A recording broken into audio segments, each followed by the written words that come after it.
So in that sense, we should not waste the crisis. We should see it as opportunity for reform. ما باید دوره بحران اقتصادی را برای گذراندن اصلاحات همچون یک امکانیت استفاده کنیم.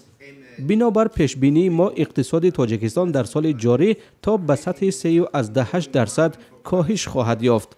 در سال گذشته 2015 هم اقتصاد تاجیکستان رشد 6% و در سال 2014 هم شاهد پیشرفت 6.7% بود.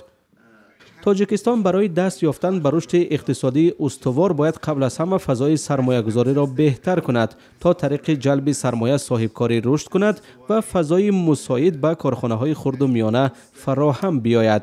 تجربه بسیاری از کشورها نشان داد که دستگیری صاحبکاری خرد و میانه سبب به میان آمدن جایهای نوی کاری می گردد.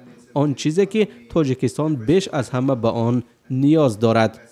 من فکر می کنم که حکومت تاجیکستان این را درک می کند و این موضوع در دو حجت مهم هم درج شده است.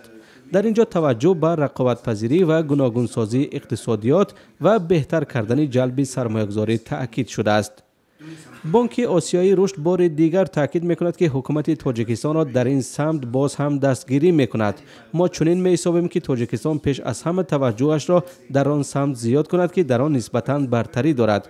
توجه را به آن طرف روانه باید کرد که در کدام سمت تاجیکستان برتری و امکانی رشد را دارد. ما بعضی سمت‌ها را از پیش گفتم میتوانیم به مثل گیدروانرژی، اکوتوریسم، خواجگی قشلاق، لیکن در این سمت باید یک راه فایده آور را پیدا کرد.